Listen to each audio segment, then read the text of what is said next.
welcome to Superintendent Storytime. We're so glad you're here, and we're going to continue to celebrate Women's History Month right here in Greenfield with really great books about people, women, who have done amazing things in our country. So thank you for joining me here tonight. Hola comunidad de Greenfield, soy Superintendente Galvan aquí con ustedes del sitio escolar de Greenfield leyendo historias, celebrando la mujer, la niña, y esta noche voy a leer una historia para seguir todo el mes de marzo celebrando la mujer. So gracias por estar aquí con nosotros. Es mi placer de leer libros con ustedes. All right, tonight's story is Ruby Bridges, This Is Your Time. So Ruby Bridges is definitely a young girl you're going to learn about that made a huge difference in our country when it came to civil rights and making sure that students could go to any school that they so choose. So let's see what Ruby Bridges had to endure in her lifetime. And this is a story written by her. So it's actually expository informational text. So there she is when she was little. To the young peacemakers of America, 60 years ago in 1960, my life changed forever. Although I was not aware of it, our nation was changing too. When I remember about that time through my 6-year-old eyes, is that there was extreme unrest, much like we are today.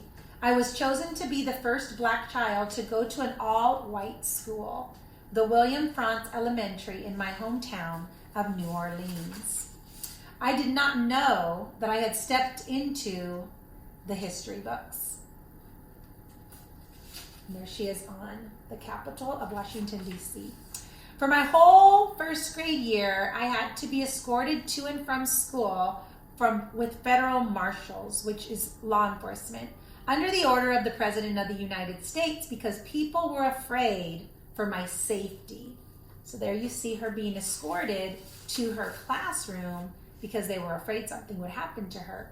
Getting into and coming out of school every day, I had to walk through crowds of people yelling at me, screaming at me, throwing things at me, and I was only 6 years old.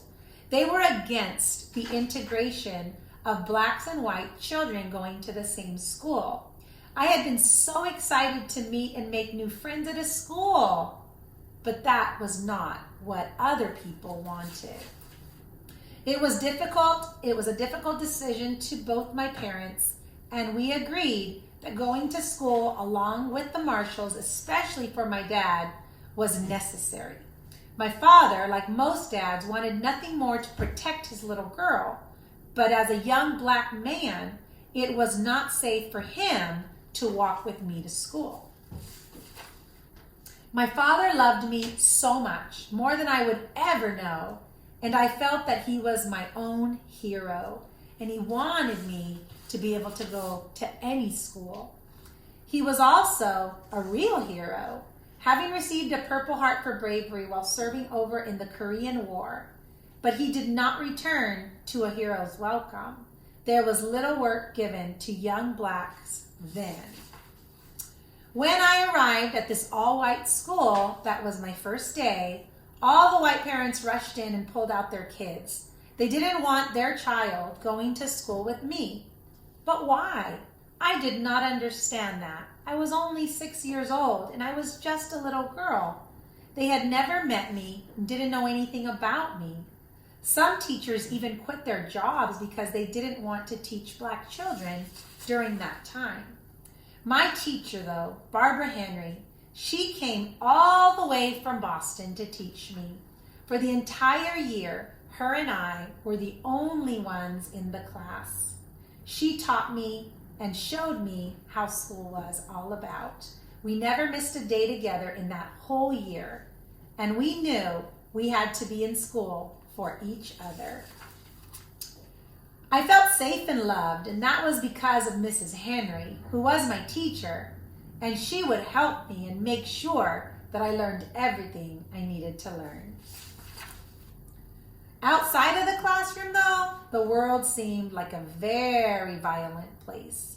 I later learned that those people in the outside crowds had hatred toward me only because of the color of my skin. They didn't know anything about me. I thought often of the lessons of Dr. Martin Luther King Jr., who gave his life trying to teach us to judge people not by the color of their skin, but by the content of their character. Our elders said back then that if a black person really wanted to see change, they had to step up to the plate and make that change happen for themselves. Over the last 25 years, I've had the honor of meeting so many people in schools and have traveled across the country telling my story, and every interaction with love, respect, kindness, but often sadness. I recall once meeting little Megan, who said that I was truly her hero and that because of me, she was brave and brave in her school. And young Ryan, who explained to me how we're all the same, just like everyone else. His golden retriever, his puppy, he loved, and even brought his puppy because he said his puppy's strong and fast and does awesome tricks that he wanted to show me. And that was special because it meant we all have the same things to share. Anytime I met someone different or with someone that was the same, we got to share our stories. I have not witnessed hatred or bigotry when I've looked into people's young eyes. Regardless of what you look like or where you come from, I saw some of my 6-year-old self in them. You did not care about the color of the skin, and I hope that one day we will love each other without harm or hatred. I have been saying for many years now how I believe racism is a grown-up disease and that the adults need to stop saying, using, or hurting children. None of us were born with racism.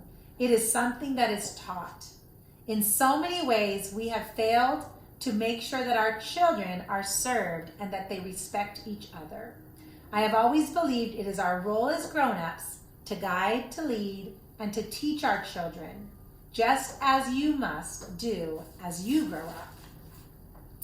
As I've watched events unfold over these many years, and especially since May of 2020, I am reminded of the strengths and resilience of young people. I agonize over the horrific violence that we see in the communities that we serve. My heart aches because I know the reality of the world we are living in today. I am a mother of 4 children that will not be treated the same, and they are young black boys.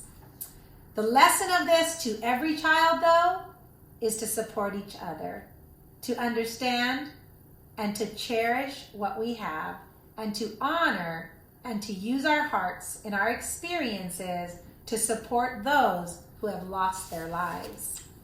When I think about how great this country could be, America, the land of the free, home of the brave, I think about what one of our really great leaders shared, Dr. Martin Luther King Jr. said, everybody can be great because everyone can serve. All you need is a heart full of grace. Really, it is that love and that grace for one another that will heal the world. It is that love and that grace that will allow us to see each other as brothers and sisters.